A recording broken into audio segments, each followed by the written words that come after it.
आज का दिन, खास दिन, 4 जून, बड़ा मंगल। किसका मंगल हुआ?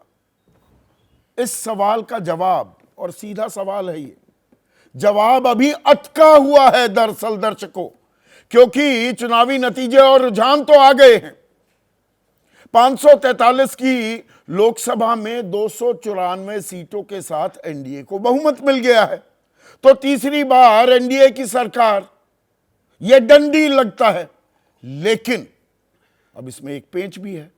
पेंच ये कि बीजेपी अपने दम पर 242 सीटों पर ही सिमटती दिखी। बहुत से लोग इस शब्द पर एतराज भी कर सकते हैं, सिमटती, अरे 242 सीटें ली। ये वही बीजेपी है जिसने 282 सीटें ली 2014 में। 2019 में ये आंकड़ा 303 पहुंच गया था और ताल ठोक रही थी अब की बार 370 पार, और अब की बार एनडीए 400 पार। वो नहीं होता दिख रहा है। आप कहेंगे कोई बात नहीं भाई, वो तो उत्साह बढ़ा रहे थे अपने कार्यकर्ताओं का, सरकार तो बन रही है। लेकिन क्या सरकार दरअसल बनेगी या अटक गई है? क्योंकि अब सत्ता की चाबी दरअसल नीतीश कुमार और चंद्रबाबू नायडू के पास चली गई है। दोनों एनडीए का हिस्सा है। 12 सीटें जीती हैं जेडीयू ने, और चंद्रबाबू नायडू, उनके तो दोनों ही हाथों में लड्डू हैं। आंध्र में सरकार भी बन गई और केंद्र सरकार की सत्ता की चाबी उनके पास है। चंद्रबाबू नायडू क्या विश्वसनीय, भरोसेमंद घटक बने रहेंगे? और इस सवाल में थोड़ी चिंगारी और इसलिए भी लगी क्योंकि 231 सीटों के साथ जो इंडिया गठबंधन है, जिसकी अगुवाई कांग्रेस कर रही है, और 99 पर पहुंच गई कांग्रेस, दहाई का आंकड़ा भी पार कर सकती है। हो सकता है कि 100 सीटें ले ले, पर 99-100 उस फेर में नहीं घुसते हैं। राहुल गांधी आए कुछ देर पहले और उन्होंने इस सवाल को खारिज नहीं किया कि क्या वो सरकार बनाने का दावा पेश करेंगे कि गठबंधन, कल इंडिया गठबंधन इस बाबत फैसला ले लेगा। तो नए दोस्त भी तलाशे जाएंगे क्या? क्या नीतीश और नायडू की तरफ पींगे इंडिया भी बढ़ाएगा? यह अपने आप में अहम सवाल है। पर ये जो नतीजे आए, ये अपने आप में अप्रत्याशित हैं, क्योंकि देश में पिछले कुछ महीनों से जो माहौल बन रहा था, जो नैरेटिव गढ़ा जा रहा था, और जिसमें मेन स्ट्रीम मीडिया भी बखूबी हिस्सेदारी निभा रहा था, वो ये कि ये तो डन डील है, अस्त व्यस्त, ध्वस्त, परास्त पहले से ही पड़ा हुआ है। इंडिया गठबंधन कॉमन मिनिमम प्रोग्राम नहीं ले पाया, कहीं गठबंधन ढंग से शक्ल अख्तियार भी नहीं कर पाया, इनसे ना हो पाएगा। और इसीलिए 400 पार के नारे पर ज्यादा भरोसा मीडिया खुद, जिसका मैं भी हिस्सा हूं, करता हुआ दिखाई दे रहा था। पर जमीनी हकीकत कुछ और निकली क्या? और उसका एक बहुत ही दिलचस्प उदाहरण इस चुनाव में जो देखने को मिला वो था फैजाबाद का इलाका, फैजाबाद लोकसभा क्षेत्र। इसी में अयोध्या नगरी आती है। रामलला की प्राण प्रतिष्ठा हुई 22 जनवरी को, चुनाव से ठीक पहले। राम मंदिर जी बड़ा मुद्दा बनेगा, भगवान राम को लाए हैं। लेकिन फैजाबाद भी सीट हार गई बीजेपी। उसके आसपास के तमाम इलाकों में बीजेपी को हार का सामना करना पड़ा है। उत्तर प्रदेश में इंडिया गठबंधन को 43 और एनडीए को 36, बीजेपी को 33 सीटें, 2 आरएलडी की और 1 अपना दल की सीट है। 62 से 33 पर 29 सीटों का नुकसान उठाती दिखी बीजेपी। तो राम नहीं, क्या संविधान मुद्दा बन गया कि ये 400 पार जी, संविधान बदल देंगे तो आरक्षण खत्म हो जाएगा, तो रोजगार चले जाएंगे, और इससे दलितों में एक भय का माहौल हुआ। पिछड़ा वर्ग, अति पिछड़ा वर्ग भी सशंकित हुआ क्या? लाभार्थी जाति जो बनाई थी नरेंद्र मोदी ने, उसमें सेंधमारी हो गई क्या? हिंदू बनकर वोट नहीं किया, जाति ने मुंह बा लिया क्या? ये सवाल अपने आप खड़े हो गए। और जहां मटन, मांस, मछली, मंगलसूत्र, मुजरा तक जो नैरेटिव चला, उसमें बेरोजगारी, महंगाई के जो ये मुद्दे थे, इन्हें दबाने की कोशिश की गई। मीडिया ने भी कवरेज नहीं की, पर जमीन में इनकी गूंज सुनाई दे रही थी क्या? और भ्रष्टाचार पर वार के नाम पर ईडी, सीबीआई, आईटी का जो इस्तेमाल हो रहा था, बेजा इस्तेमाल जिसको कह रहा था विपक्ष, उसको भी क्या अति माना जनता जनार्दन ने। ममता बनर्जी ने इसे एक बड़ा मुद्दा बनाया था, और पश्चिम बंगाल में 30 सीटें इंडिया लेता दिख रहा है, तृणमूल कांग्रेस 29 सीटें, बीजेपी 6 सीटों के नुकसान के साथ 12 सीटों पर आती दिख रही है। संदेश खली को मुद्दा बनाया गया, लेकिन राज्यपाल या किसी कोलकाता हाई कोर्ट का जज रिटायर होते ही उम्मीदवार बना दिया जाए, इस सब का ग्राउंड पर असर होता दिखा क्या? और अगर हम हरियाणा की बात करें, जहां 5 सीटें इंडिया गठबंधन लेता दिख रहा है, या राजस्थान में 11 सीटें इंडिया लेता दिख रहा है गठबंधन, 25 में से 25 दोनों बार, 2014 और 2019, वहां किसानी और अग्निवीर जो ये योजना है, युवा, यहां पर हर गांव में, हर घर में किसान तो हैं ही, और फौज में जाने वाले लोग भी हैं इन इलाकों में, पंजाब को भी इसमें जोड़ लीजिए। तो वो नाराजगी बीजेपी को नुकसान में तब्दील करती हुई दिखाई दी है क्या? किसान आंदोलन और अग्निवीर, और साथ ही साथ महिला पहलवान जो देश की आन बान शान थी, उनका जो अपमान किया गया, उसका भी फर्क पड़ता दिखा है क्या? पर 2 दिन पहले जो एग्जिट पोल आए थे, और मेरे पास तमाम एग्जिट पोल्स के जो नतीजे हैं, जो आकलन था, वो है 353 से 383, ये हमारा ही था, एबीपी न्यूज सी वोटर का, 361 से 401 एक्सिस माई इंडिया, 371 से 401 इंडिया टीवी का, 355 से 370 न्यूज 18, 353 से 368 रिपब्लिक भारत, टाइम्स नाउ नव भारत 358, न्यूज 24 के टुडेज चाणक्य का 400, और रिपब्लिक टीवी का एक पी मार्क 359। 350 से नीचे कोई बात ही नहीं कर रहा था। एग्जिट पोल का तो एग्जिट हो गया, अब ये एग्जैक्ट पोल आ गए, पर इतना फर्क, मुझे भी 25 साल से ज्यादा हो गए पत्रकारिता करते हुए, कभी इतना फर्क नहीं दिखता था। हां, 2-4 एग्जिट पोल बिल्कुल औंधे मुंह गिर जाते थे, पर एक सेक्युलर ट्रेंड पकड़ में आ जाती थी। तो ये पकड़ में क्यों नहीं आई? या बीजेपी जो दिखाना और समझाना चाह रही थी, वही चश्मा पहनकर सफोलॉजिस्ट भी देख रहे थे और पत्रकार भी देख रहे थे। और मैं अपने कार्यक्रम में 3-4 बार ये बात रेखांकित, अंडरलाइन कर चुका था कि 4 जून broadcast media, main stream media की विश्वसनीयता और भरोसे को भी कसौटी पर परखने वाला है, कसने वाला है। क्या भरोसा अब ज्यादा सोशल मीडिया पर हो गया है, जहां पर सरकार के खिलाफ सवालों की एक बौछार भी थी। प्रधानमंत्री ने 80 से ऊपर इंटरव्यू दिए, पर 10 साल में कोई प्रेस कॉन्फ्रेंस नहीं की। क्या ये ऐसे सवाल भी थे जो लोगों के मन में कौंध रहे थे, और जो वो चुप्पी जो हम कह रहे थे ना, शांत है जी माहौल, उसमें कहीं ना कहीं एक नाराजगी और अब कहा जा सकता है गुस्सा भी साफ दिखाई दे रहा था। बीजेपी मध्य प्रदेश और गुजरात, इन इलाकों में अपना वर्चस्व, दिल्ली भी जोड़ दीजिए, बाकी उड़ीसा एक नया गेन है, पर बंगाल हो, बिहार में भी 10 सीटें हारता दिख रहा है एनडीए। उत्तर प्रदेश की हमने बात की, हरियाणा, पंजाब, राजस्थान, इन तमाम इलाकों में नुकसान उठाना पड़ रहा है, और महाराष्ट्र में तो जबरदस्त नुकसान हुआ है। ऐसे में आज का जो मेरा सीधा सवाल है, वो अब आपके स्क्रीन पर आ रहा है, और सीधा सवाल क्या, उसका अंदाजा आपको लग गया होगा। अब की बार क्या अटक गई है सरकार, और एग्जिट पोल क्यों हुए फेल? नीतीश नायडू करेंगे खेल। चर्चा में मेरे साथ वरिष्ठ पत्रकार भी हैं और साथ ही साथ राजनीतिक दलों के नुमाइंदे भी। आज मैंने उन्हें न्योता दिया है क्योंकि राजनीतिक दिन है। मेरे साथ अभय दुबे हैं, जाने माने राजनीतिक विश्लेषक, प्रदीप सिंह वरिष्ठ पत्रकार हैं और आपका अखबार नाम का यूट्यूब चैनल भी चलाते हैं। AK Vajpayee national vice president और मुख्य प्रवक्ता हैं।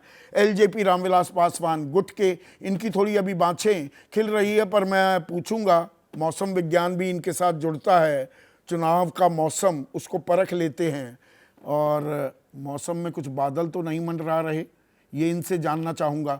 साथ ही साथ प्रभु चावला सीधी बात करते हैं और आज सीधा सवाल भी उनसे करने वाला हूँ। सीधा सवाल तो ये है प्रभु, देखिए NDA को तो बहुमत मिल गई, तो तीसरी बार NDA की सरकार, should be a done deal. पर राजनीति में जो सामने होता दिखता है और पीछे क्या खेल हो रहे होते हैं उसमें दिन रात का अंतर भी हो जाता है। अटक गई है क्या सरकार, तो हम लोग या लग गई है NDA की नैया पार? नहीं, अगर आप टेक्निकली चलें, कॉन्स्टिट्यूशनली चलें, पॉलिटिकली चलें तो NDA जीत गया है, इसमें कोई शक नहीं है।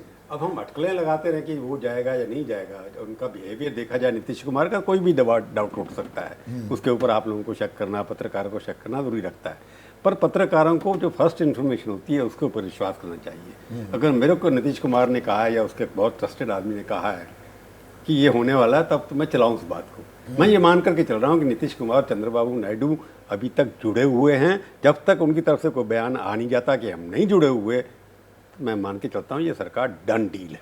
पर राहुल गांधी का ये कहना, एक सेकंड फिर आप समझ आएगा। पर जो आज हुआ है, जो मैंने देखा है, अगर वो सच है, मैं फिर कह रहा हूँ कि मैं उसमें जाके सम्राट चौधरी जो डिप्टी चीफ हैं मिलने गए थे नीतीश कुमार से लंच से पहले, लंच के बाद, पहले तो मिले ही नहीं। मिले ये कहता है रटसी की, अगर मुख्यमंत्री लंच कर रहा है तो डिप्टी चीफ मिनिस्टर सेकंड है, उसको बुला के लंच में बिठा लेना चाहिए साथ में। मैं होता अगर या कुछ और होता तो ऐसा होना चाहिए था। इसके मायने अलग अलग निकल सकते हैं। अब नीतीश कुमार कल आएंगे कि नहीं आएंगे उससे भी पता लग जाएगा कि क्या हो रहा है, क्योंकि चंद्रबाबू ने अनाउंसमेंट कर दिया कि मैं आ रहा हूँ। तो ये चीज़ें जो हैं done deal, technically, morally, ethically done deal है। पर पॉलिटिक्स में ethics changes from hour to hour, they know every day a new day. Rahul Gandhi का सवाल को खारिज ना करना क्या बड़ा इंडिकेशन है? पूछा गया कि क्या सरकार पर बनाने का दावा पेश करेंगे कि कल बता देंगे, खारिज नहीं की। मैंने उनकी भी स्पीच सुनी और खड़गे साहब की भी स्पीच सुनी। खड़गे साहब ने और राहुल गांधी ने सबसे पहले इंट्रोडक्शन के अंदर ये कहा कि हम एक्सपेक्ट करते हैं कि अपोजिशन की एक इम्पॉर्टेंट रोल होगा इस पार्लियामेंट के अंदर। उसके बाद सवाल जब पूछेगा तब उसकी बात कर रहे हैं। जब उन्होंने अपनी इंट्रोडक्शन दी, अपना पढ़ा हुआ भाषण खड़गे साहब पढ़ रहे थे, उसमें ये दिखाई दे रहा था कि वो अपोजिशन का रोल संभालने की तैयार हैं, कि इसके अंदर सरकार बनाना कांग्रेस के लिए भी बड़ी परेशानी की बात है। तो इसलिए पहले उन्होंने एक्सेप्ट किया कि आप और नहीं खारिज किया, एक छोड़ दिया उन्होंने कि खेला होने दो, लोगों को सोचने दो, हर पत्रकार अपना अपना एस्टिमेट करेगा कि राहुल गांधी से कोई बात कर नहीं सकता, मोदी जी से कोई बात कर नहीं सकता, अमित शाह से कोई बात कर नहीं सकता, तो अपनी अपनी अटकलें लगाए जाएंगे। जैसे सुबह चला दिया कि अमित शाह ने फ़ोन किया, फलाने ने फ़ोन किया, किसी ने किसी को फ़ोन नहीं किया था।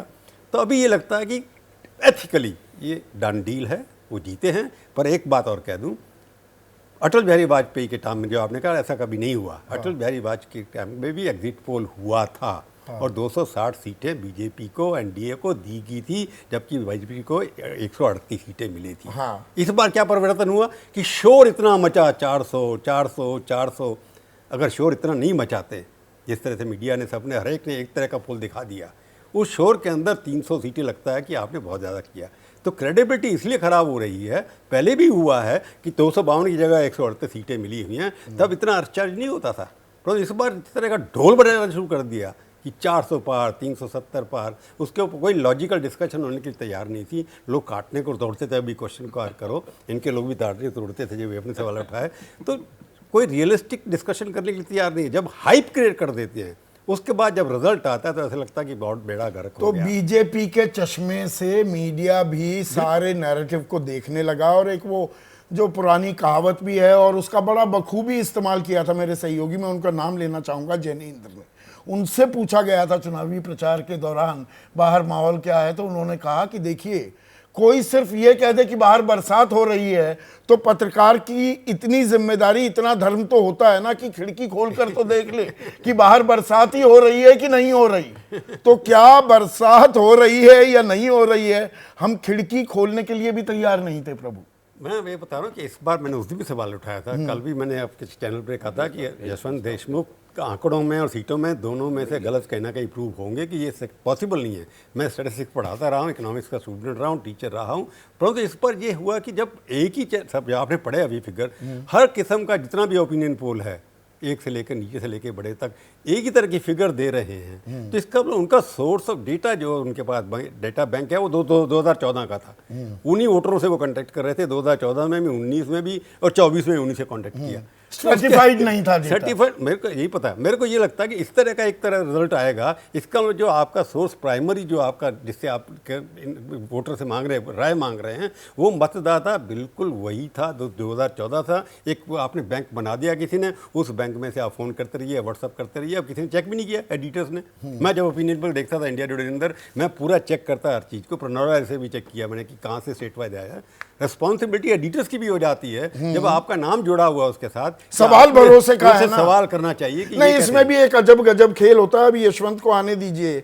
होता क्या है कि जब एग्जिट पोल सही हो जाते हैं, जिस एजेंसी ने किया होता है, उनके मालिकान और करने वाले वो डांस भी करते दिखाई देते हैं स्टूडियो में, वो सारी सुर्खियां बटोर लेते हैं। और जब गलत हो जाए तो सारी जिम्मेदारी पल्ले हाथ बन जाती है चैनल के, रोने भी लगता तो फिर चैनल नहीं, फिर चैनल की जिम्मेदारी हो जाती है। वही है ना, इसमें ये कि बिजनेस मॉडल एक ये है। हाँ। क्रेडिट मेरे को मिलना चाहिए, पैसे मेरे बनने चाहिए, फीस मैं लूंगा करोड़ों में आपसे, उसके बाद चैनल की बदनामी करते हैं। मानो कि गलती हमसे हुई है, कि ब्रांड उनका बनता है, उनके ऊपर कोई अंकुश नहीं है, उनकी कोई क्रेडिबिलिटी नहीं है, उनके ऊपर क्रिमिनल केस डिफेमेशन भरोसे का, हमारे ऊपर डिफेमेशन को हो जाता है, उनके ऊपर कोई डिफेमेशन भी नहीं भरोसे की बात तो अभी आएगी। ब्रॉडकास्ट मेन स्ट्रीम, तथाकथित मेन स्ट्रीम मीडिया और सोशल मीडिया पर भी। और मेरे साथ कांग्रेस की राष्ट्रीय प्रवक्ता, फॉरमोस्ट बिजनेस जर्नलिस्ट रह चुकी हैं देश की, पत्रकारिता की जब बात हो रही है, सुप्रिया श्रीनेट।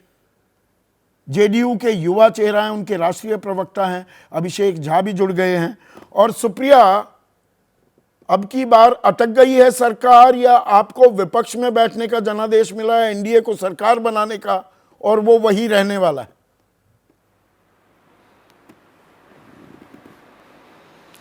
आप सबको मेरा नमस्कार। और मुझे लगता है कि चाहे जीत हो चाहे हार हो, ह्यूमिलिटी और विनम्रता जरूर रखनी चाहिए।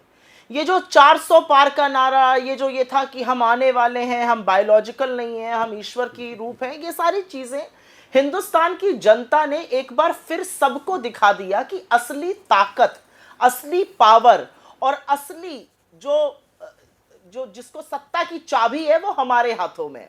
आप सब मोहरे हैं हमारे, ये हिंदुस्तान की जनता ने दिखाया मेरे हिसाब से। और अगर आप मुझे 2 मिनट का वक्त दीजिए, 1.5 मिनट में मैं अपनी बात खत्म कर देती हूं।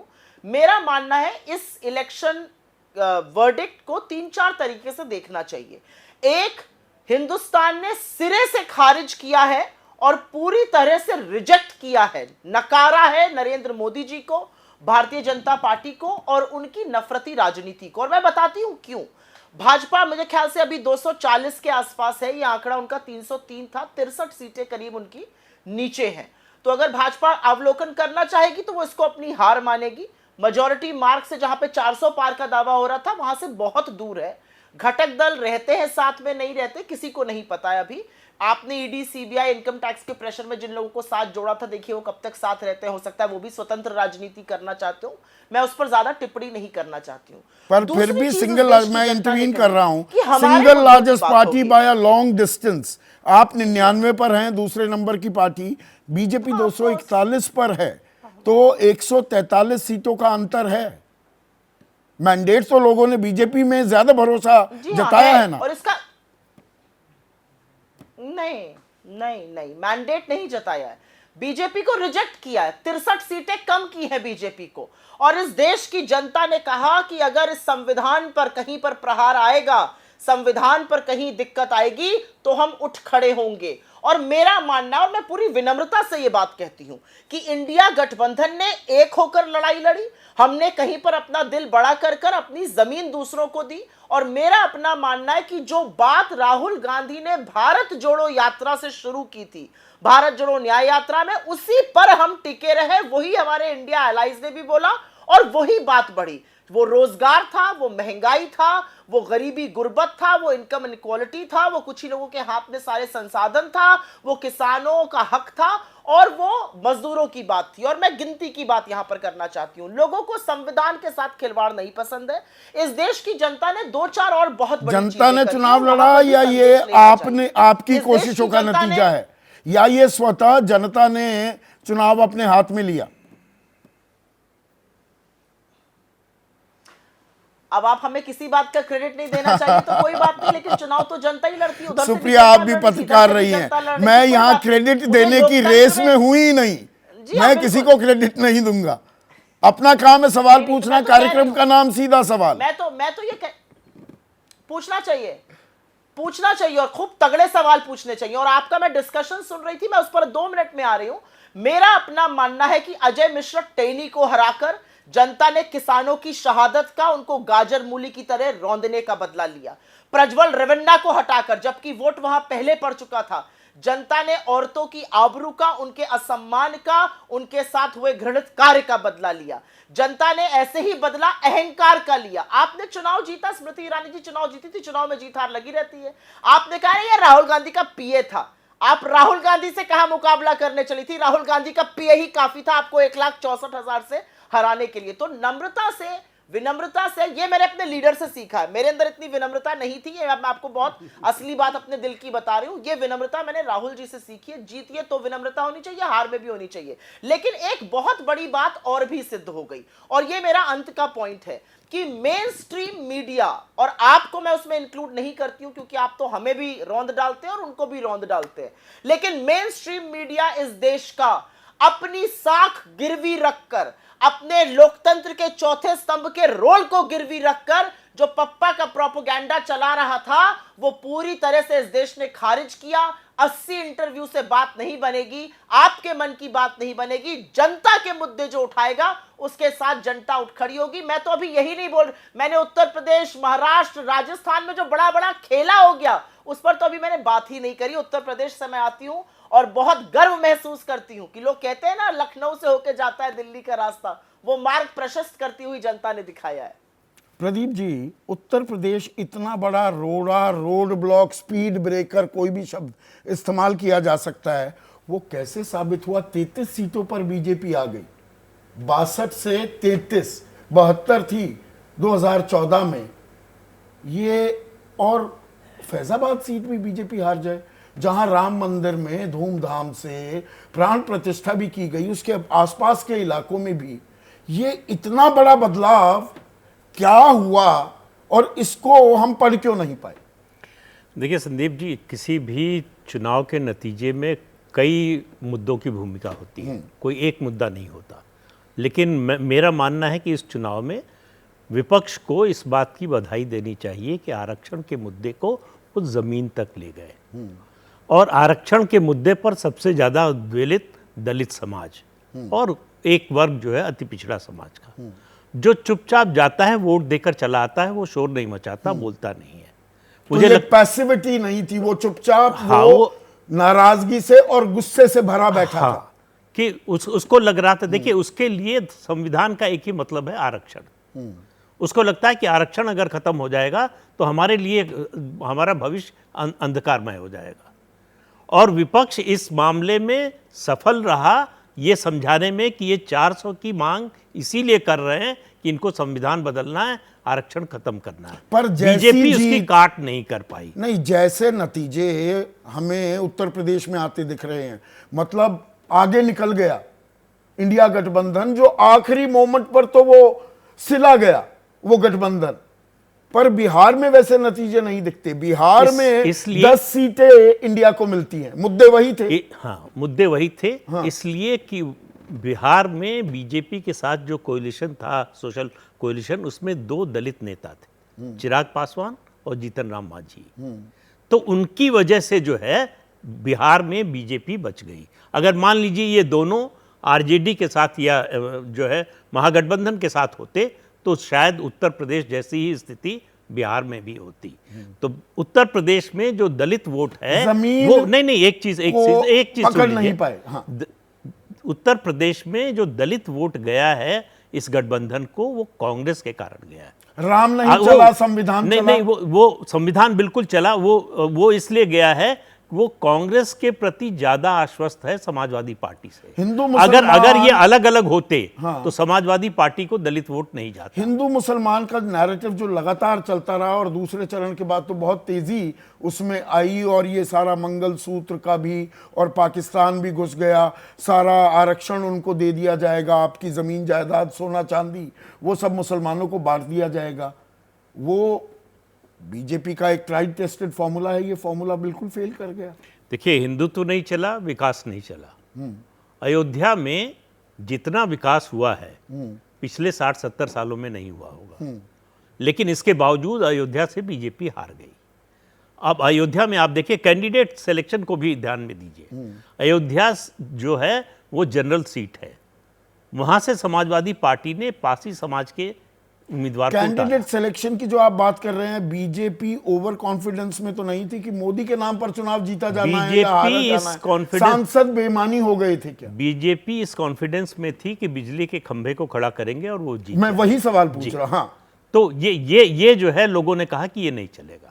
उन्होंने सांसद को भी देखा, उसका परफॉर्मेंस कार्ड भी ये देखा। विधानसभा चुनाव में चला था। हाँ। बीजेपी को लगा था कि ये तो लोकसभा का चुनाव है, हाँ। मोदी का चुनाव क्योंकि है, सिर्फ मोदी इसमें नहीं, भी मोदी चलेगा। और योगी वहां पर डबल दोनों थे। चेहरे, इसके डबल बाव- इंजन की बात इसके थी। बावजूद जो अब एक उदाहरण देता हूं, मछली शहर का उम्मीदवार बीजेपी का, उसने कहा कि योगी जी जो है बुलडोजर बाबा हैं और मैं SC ST बाबा हूं। 200 मुकदमे मैंने कराए हैं SC ST के खिलाफ अत्याचार के सवर्णों पर। उससे नाराज जो है बीजेपी का सवर्ण वोटर था, मना कर रहे थे कि टिकट नहीं देना चाहिए, उसको टिकट दिया गया, वो हार गया। पर राजस्थान में भी बिल्कुल ही उलट नतीजे आए हैं। और जब नतीजों की बात करते हैं तो यशवंत, एग्जिट पोल एग्जिट कर गए, बिल्कुल फ्लॉप और फेल होते दिखे हैं। ये चूक कहां हुई? क्योंकि यहां पर सवाल भरोसे का भी आ जाता है। आपका भरोसा भी लाइन पर है, और चैनल आपने ABP न्यूज के साथ किया, तो ABP न्यूज का भरोसा और हमारी साख भी उससे जुड़ती है। संदीप, तीन ही राज्यों के ऊपर बार बार चर्चा कर रहे हैं और वही तीन राज्य उसके लिए सबसे ज्यादा जिम्मेदार भी हैं। सबसे पहली बात उत्तर प्रदेश, जहां पे एग्जिट पोल का आकलन पूरी तरह गलत हुआ सीटों के मामले में।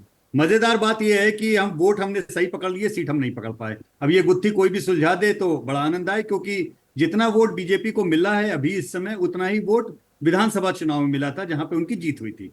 तो उतने ही वोट पा करके कम सीटें कैसे मिलती हैं, ये art and craft Uttar Pradesh की राजनीति का भी हो सकता है और बहुत सारी चीजों का अन्य भी हो सकता है, जिसमें से कुछ चीजें प्रदीप जी ने बताई। एक तो आरक्षण का मुद्दा, दूसरी चीज जो कांग्रेस का प्रदर्शन है उत्तर प्रदेश में, वो एक क्रिटिकल प्रदर्शन है। अच्छा, एक सेकंड के लिए रोकूंगा यशवंत। प्रधानमंत्री मोदी का एक अहम बयान आया है चुनावी नतीजों पर। प्रधानमंत्री मोदी की तरफ से पहली प्रतिक्रिया, उनका कहना है कि जनता ने NDA पर लगातार तीसरी बार भरोसा जताया है और भारत के इतिहास में ये अभूतपूर्व पल है। आशीर्वाद के लिए परिवारजनों को नमन, यानी कि पूरे देशवासियों का वो अभिनंदन कर रहे हैं, नमन कर रहे हैं।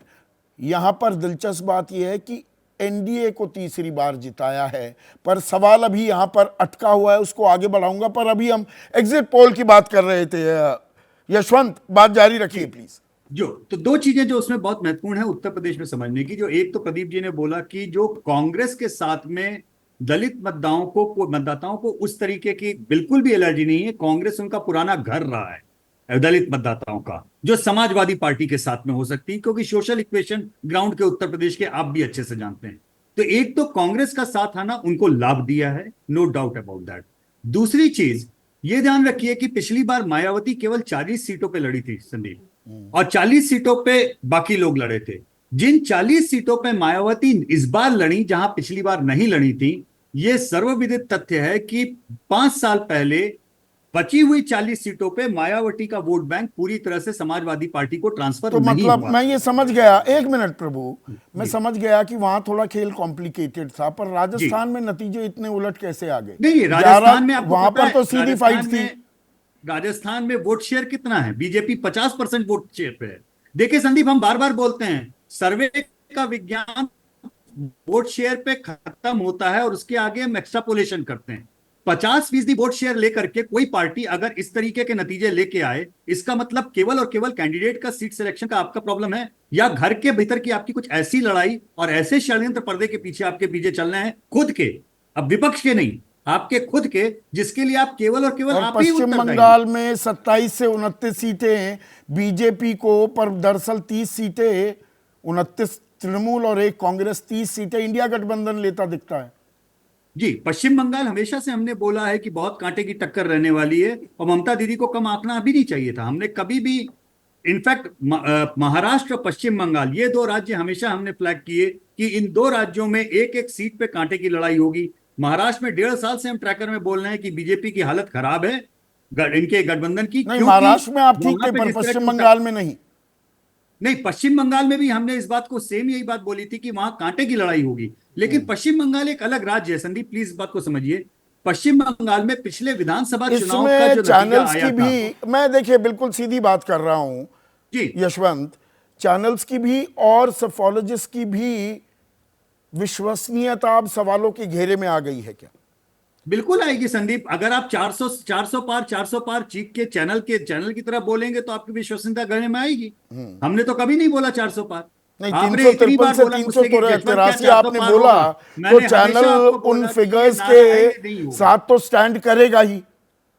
जी क्या कह रहे हैं आप संदीप? सॉरी, आपने 353 से 383 का आंकड़ा बिल्कुल, दिया एनडीए को, तो वो बिल्कुल तो चैनल बोला। भी उसके साथ स्टैंड नहीं, करेगा। बिल्कुल स्टैंड करेगा, और मैं पूरी जिम्मेदारी के साथ बोल रहा हूं कि मेरी स्थिति इस समय वो है, किसी विद्यार्थी ने 28 पेपर दिए हैं, 28 पेपर में 26 पेपर में उसके 100% स्कोर आए हैं, और 2 पर्चे में बिल्कुल डब्बा गोल हो गया है। और वो डब्बा गोल हो गया है तो मैं उसकी जिम्मेदारी लूंगा, इसमें कोई बात नहीं है। लेकिन मेरा केवल ये कहना है, आप वोट शेयर या आप इंटरव्यू करके आंकड़ों के लिहाज से केवल वोट शेयर तक पहुंच सकते हैं। हम 50% वोट कांग्रेस बीजेपी को पड़ रहे हैं राजस्थान में, हम यहीं तक पहुंच सकते हैं।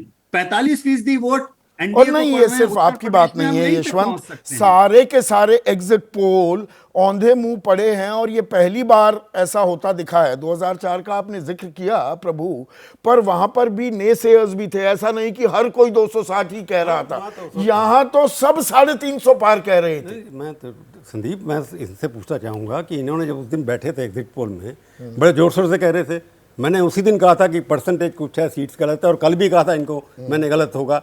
तो इनका साइंटिफिक फार्मूला नहीं है ना, ये अपने आप से तुक्का लगा देते हैं, एक्स्ट्रापोलेट कर लेते हैं, नहीं, इंटरपोलेट अब कर वो लेते हैं। तुक्का लगाना ये भी ज्यादा हार्श होना हो जाएगा मैं क्या? इसलिए कहा कि बार बार कि ये हरिजन यहाँ चले गए, वहाँ चले गए, ये एक्सप्लेनेशन तो आपको वोटर्स में आना चाहिए ना।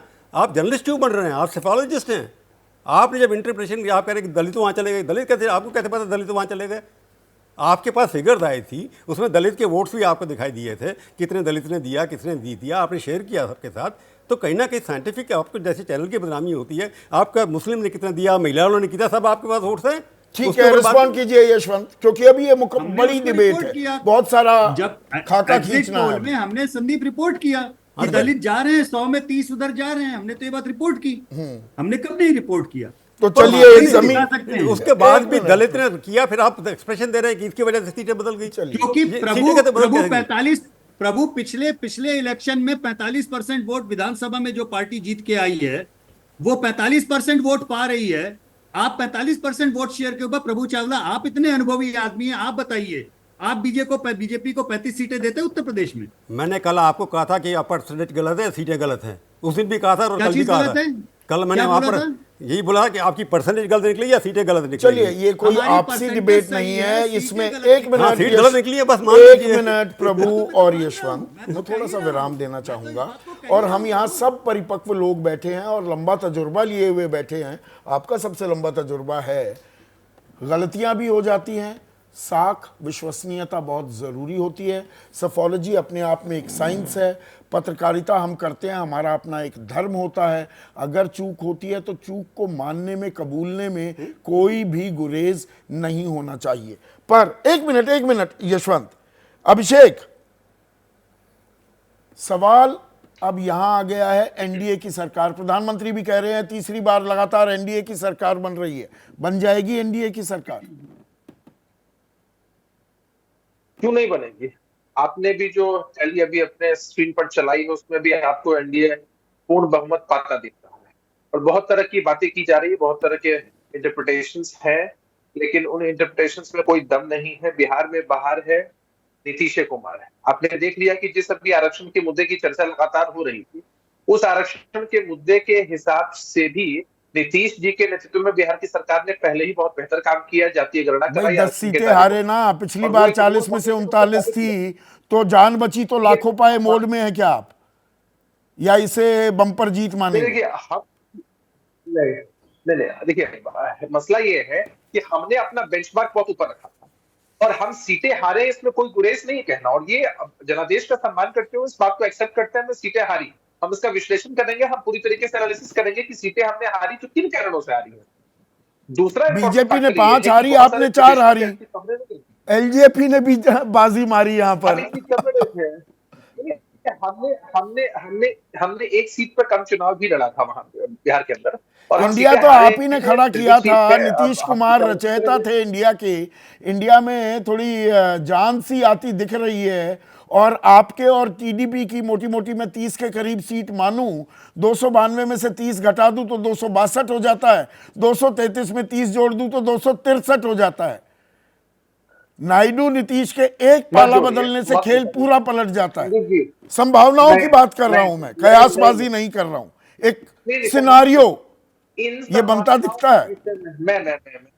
मैं एक्सप्लेन कर तुझे, न जोड़िए न घटाइए, जो ना आ जोड़ू चुका ना है वो घटाऊं। आपने दिखा दिया है। और देखिए बहुत सारी बातें कही जा रही हैं, बहुत सारे विकल्पों पे विचार किया जा रहा, संभावनाएं हैं। 2 लाइनें मैं कह देता हूं कि विकल्प मिलेंगे बहुत मार्ग भटकाने के लिए, विकल्प मिलेंगे बहुत मार्ग भटकाने के लिए, और संकल्प एक ही काफी है लक्ष्य को पाने के लिए। हमने अपने लक्ष्य को प्राप्त कर लिया है। देश में एनडीए की सरकार मजबूती से, सम्राट चौधरी से सशक्त रूप मिले से नहीं, बनेगी। इंतजार इंडिया की करवाते रहे, नींव अकेले ही खाना खा लिया नीतीश बाबू ने,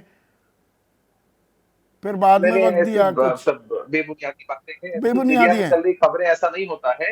सबसे सबसे बहुत सौहार्दपूर्ण तरीके से नीतीश कुमार जी मिलते हैं, सबसे बातें करते हैं, ऐसा कुछ भी नहीं है। अरे सोचना तो लोगों को है जो नीतीश कुमार जी की क्रेडिबिलिटी पर सवाल उठा भाई रहे हैं। ओरिजिनल तो आज आप भी अगर चले थे मोदी को हराने कि 272 नहीं छूने देंगे, फिर कहा 200 से नीचे ला देंगे, आखिर में कहा 100 से नीचे ला देंगे। हाँ, और हमारे सहयोग से ये देखिए ना कि हमारे सहयोग से हम 292 तक के आंकड़े तक पहुंचे हैं। हमारी अन्य जो पार्टियां एनडीए के अंदर है उनके सहयोग से इस आंकड़े तक पहुंचे हैं। इतिहास को भूल जाइए संदीप जी, वर्तमान में जीना है, भविष्य के विषय में सोचना है। वर्तमान यही है कि हमारी सरकार इस देश में फिर से बन रही है, देश की यशस्वी प्रधानमंत्री नरेंद्र मोदी जी बनेंगे, और बिहार ने फिर एक बार नीतीश जी के चेहरे पर मोहर लगाई है, और ये बहुत बड़ी बात है। कुछ सीटें हमारे तो प्रधानमंत्री नरेंद्र मोदी ही बनेंगे। बीजेपी के नेता लगातार इस बात को रेखांकित करने की कोशिश कर रहे हैं, घटक भी अब वही बात कह रहे हैं, पर इसी में अब सवाल भी अटक गया है क्या कि बीजेपी अगर 240, अभी 241 का आंकड़ा था, वो 240 पे आ गया, अपने दम पर बहुमत से 32 सीटें दूर है। तो हम इसे एनडीए जीत गया, डन डील है, एनडीए का सबसे बड़ा चेहरा प्रधानमंत्री मोदी ही हैं, तो प्रधानमंत्री वही बनेंगे, या इस पर भी सवाल आ गया है? देखिए, भारतीय जनता पार्टी के अंदर की राजनीति क्या कह रही है, भारतीय जनता पार्टी और राष्ट्रीय स्वयंसेवक संघ के आपसी संबंध क्या कह रहे हैं। कल नागपुर में राष्ट्रीय स्वयंसेवक संघ की बैठक होगी, वो इन नतीजों की समीक्षा करेंगे। फिर उन्हें भाजपा संसदीय दल का कौन सा नेता पसंद आता है, अगर नरेंद्र मोदी पसंद आते हैं तो नरेंद्र मोदी बनेंगे, या नरेंद्र मोदी से वो कुछ अपनी शर्तें रख सकते हैं उनके सामने कि भाई पहले आप जिस तरह प्रधानमंत्री किया वैसे नहीं करेंगे, ऐसे करेंगे, उस पर वो राज़ी होते हैं कि नहीं होते हैं, या उनके पास नरेंद्र मोदी का कोई विकल्प है। तो एक तो है कि भाई जो घटक दल है उनका आचरण क्या है। हाँ, दूसरा ये पहले है तो कि चंद्रबाबू भाजपा के नायडू अंदर क्या मांगेंगे, जी भाजपा के और अंदर की नीतीश क्या क्या मांगेंगे। भाजपा के अंदर नरेंद्र मोदी ने जीत की गारंटी दी थी, वो गारंटी तो पूरी नहीं हुई। नरेंद्र मोदी ने कार्यकर्ताओं नहीं, को एनडीए सबको तो कहा जीता था, है ना। नहीं नरेंद्र मोदी ने भारतीय जनता पार्टी को जीत की गारंटी दी थी। देखिए गोल पोस्ट शिफ्ट मत कीजिए कि एनडीए और भाजपा 370 सीट बोल रहे थे उसके लिए। खैर ये बात छोड़िए, वो तो स्पष्ट है, और हम पत्रकारों की एक खूबी भी होती है कि हम लोग गोल पोस्ट शिफ्ट होता रहता है और हम उसे शिफ्ट होते रहने देते हैं, मतलब जो है। दूसरी पहली बात यह है, इस हार की जिम्मेदारी नरेंद्र मोदी की कितनी है ये कौन फिक्स करेगा। नहीं, ये बड़ी एक दिलचस्प बात है यहाँ पर, और पूरी सोशल बात मीडिया संदीप, पर। दो एक वाक्य मिनट बोल रुकिए लेना ना, भाई। मैं नहीं आप ही की बात आप ही बढ़ाएंगे। एक बड़ा दिलचस्प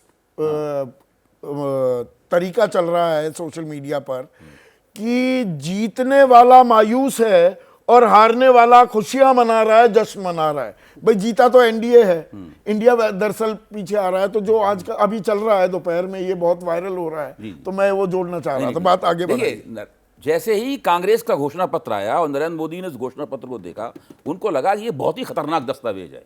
अगर इस दस्तावेज के इर्द गिर्द पूरी बहस हुई तो हमारा पूरा मामला डिरेल हो जाएगा। उसके बाद नरेंद्र मोदी की खुद अपनी चुनावी मुहिम डिरेल हो गई। उन्होंने एक भीषण सांप्रदायिक और नकारात्मक मुहिम चलाई, उसके सकारात्मक परिणाम नहीं निकल सकते थे। आप इतना नकारात्मक मुहिम चलाई, नरेंद्र मोदी की बातों का समाज में मजाक बनता था। आप लोगों से पूछें, भैंस खोल ले जाओगे, टोंटी ले जाओगे, आपका ये हो जाएगा, आपका वो हो जाएगा। नरेंद्र मोदी ने 2014 में जो भाषण दिए थे, 2019 में जो भाषण दिए थे, उनके मुकाबले आप मुहिम को रख के देखिए, ये कैसी मुहिम है। इस पराजय में नरेंद्र मोदी की प्रमुख भूमिका है। आप नरेंद्र मोदी के प्रभामंडल से आक्रांत जो लोग हैं, जो पीएमओ द्वारा भेजे गए इकोसिस्टम में रहते हैं, उन्हीं की बातों को बार बार दोहराते रहते हैं। वो क्या कहते हैं, क्या नहीं कहते हैं, उससे मुझे कोई मतलब नहीं है। लेकिन नरेंद्र मोदी की भूमिका का ठीक से पॉलिटिकल ऑडिट होनी चाहिए। भारतीय जनता पार्टी करना चाहिए और संघ को करना चाहिए कि उन्होंने क्या दुर्गत कराई है पार्टी की। एनडीए की सरकार बनेगी, इस पर सवाल या निशान है, या सवाल अब इस बात पर भी उठेंगे क्या आने वाले घंटों में और कुछ दिनों में कि प्रधानमंत्री नरेंद्र मोदी ही बनेंगे या कोई और भी बन सकता है? नहीं, मुझे नहीं लगता कि कोई और बन सकता है। लेकिन इस चुनाव नतीजे से ब्रांड मोदी को बहुत बड़ा धक्का लगा है। ये जो था कि जब लोकसभा का चुनाव मोदी है तो मुमकिन है, वरना ब्रांड मोदी जब अपने लिए वोट मांगने जाएंगे तो स्थिति दूसरी होगी। वो इस चुनाव नतीजे ने नकार दिया है। अब तो इसलिए शिवराज ब्रांड सिंह चौहान 8.25 लाख वोट से जीत जाते हैं। प्रधानमंत्री का कोई बहुत बड़ा अंतर नहीं है कि कोई अभूतपूर्व अंतर हो बनारस में। वो भी तीसरी बार, और अजय राय के सामने। अजय राय ऐसे कोई बहुत बड़े नेता नहीं है, ठीक है, कांग्रेस के प्रदेश अध्यक्ष हैं, लेकिन इसके बावजूद उनका जीत का जो मार्जिन है वो प्रधान उनके मतलब उनका जो कद है राजनीतिक कद, उसके हिसाब से नहीं है। तो इसलिए ब्रांड मोदी को तो बहुत बड़ा धक्का लगा है। जो ये इनविंसिबिलिटी का जो एक बन गया था और वो टूट गया है। अपराजय नहीं है, अपराजय नहीं है। लेकिन उनको हटाकर किसी और को इस समय जो है प्रधानमंत्री बनाया जाएगा, ऐसा मुझे पर आरएसएस के बारे में बीच चुनाव प्रचार में जगत प्रकाश नड्डा का पहले टीजर के तौर पर वो बयान आया, अगले दिन इंडियन एक्सप्रेस ने पूरा छापा कि हम सक्षम है, हमें जरूरत नहीं है आरएसएस की। 2015 में मोहन भागवत ने सरसंघ चालक नहीं किया, आरक्षण का मुद्दा उठाकर समीक्षा की जानी चाहिए। उसका क्या नतीजा हुआ 2015 में? ये भी सेल्फ गोल था बीच में। ये बिल्कुल सेल्फ गोल था। पर इसमें आरएसएस और बीजेपी के संबंधों का प्ले भी आएगा क्या? प्रभु, आप तो इतने सालों से ट्रैक कर रहे हैं। देखो, जो भी हम आरएसएस के बारे में डिस्कस करते हैं, आरएसएस इंटरफेयर करता है जब उनको जरूरत पड़ती है। अभी भी बीजेपी के अंदर इंपॉर्टेंट ऑफिस बेरर सारे के सारे आरएसएस के हैं, इसमें कोई शक नहीं है। संगठन मंत्री हर प्रदेश में आरएसएस का है। परंतु मैं आपको बताना चाहता कि इस बार आरएसएस का रोल लिमिटेड क्या रहा है, क्योंकि मोदी जी जब से आए वो प्रोफेशनल तरीके से काम करने की कोशिश करते हैं। आरएसएस के संगठन मंत्री, आरएसएस के बाकी लोगों को इंस्ट्रक्शन आउटसोर्स से मिलती थी। उनके पास इंडिपेंडेंस नहीं थी कि किस तरह से काम किया जाए।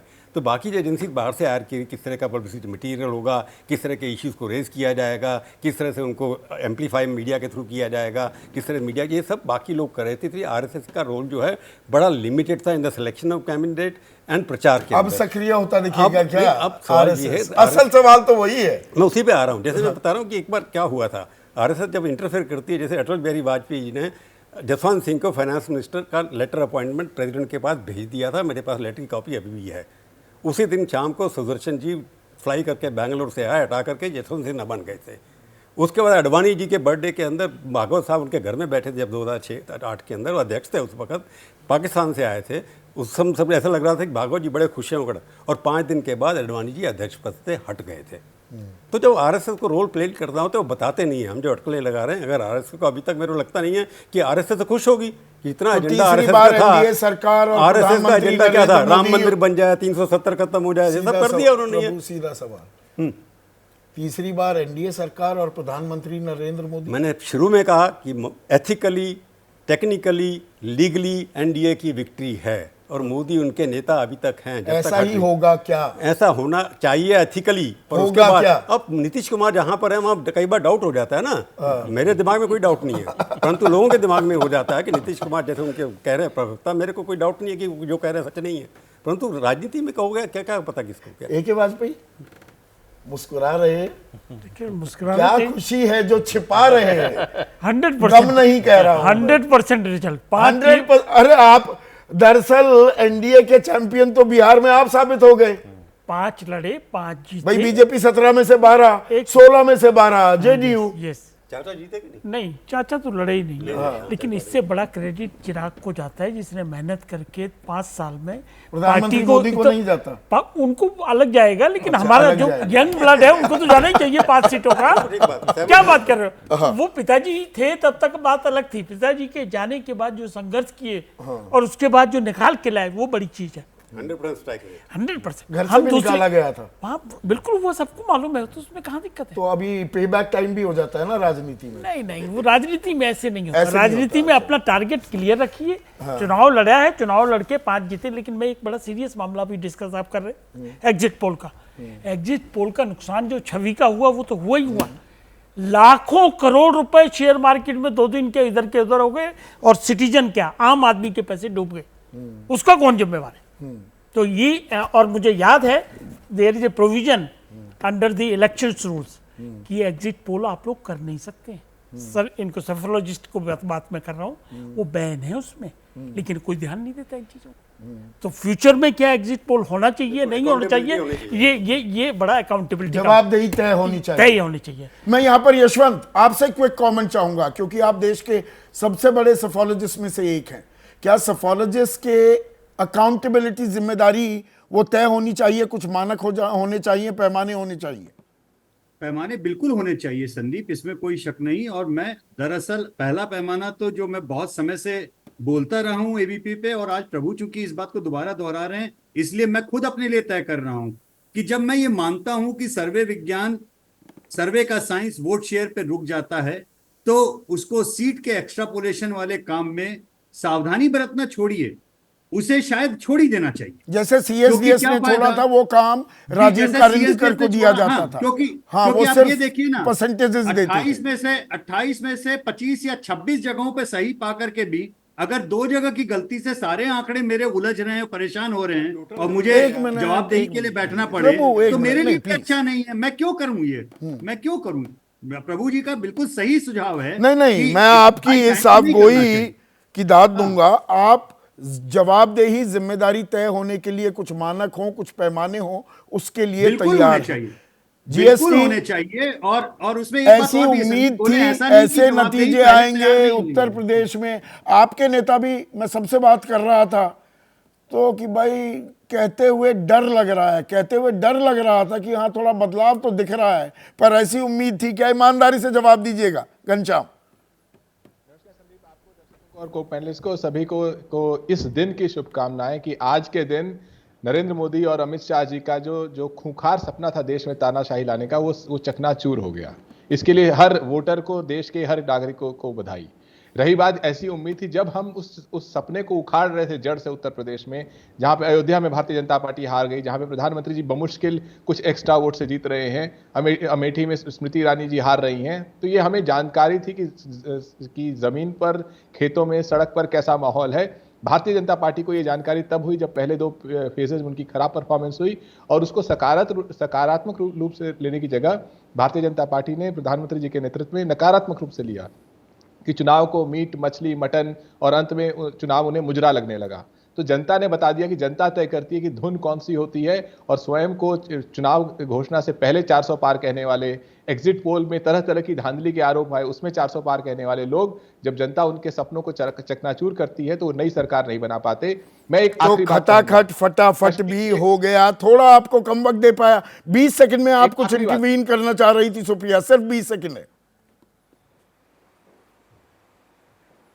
नहीं, मैं सिर्फ ये कहना चाह रही थी कि जनता के विवेक पर हम सबको भरोसा रखना चाहिए, और कभी भी ये नहीं सोचना चाहिए कि जिस स्टॉक मार्केट पे 3% इंडिया इन्वेस्टेड है उसको तवज्जो देनी है। जो करोड़ों बेरोजगार थे, जो 140 करोड़ महंगाई से जूझ रहे थे, उन्होंने जब एक स्वर में बोला तो नरेंद्र मोदी के रथ को सिर्फ धसा नहीं दिया, रोक दिया, और यही हिंदुस्तान का, यही लोकतंत्र का, यही संविधान की जीत है। और मुझे फक्र है मैं एक ऐसे देश में रहती हूं जहां पर लोगों का विवेक अंततोगत्वा तो सही ठीक पार्टी है, को जनता ने आगे जनादेश बढ़ाता है, दे दिया गलत को है। रोकता है। अब की बार क्या अटक गई है सरकार? एनडीए को बहुमत तो दे दिया है, पर यह सवाल हवा में अभी लटक रहा है। क्या ये सीधा सवाल आज आप ही के लिए छोड़ जाता हूं,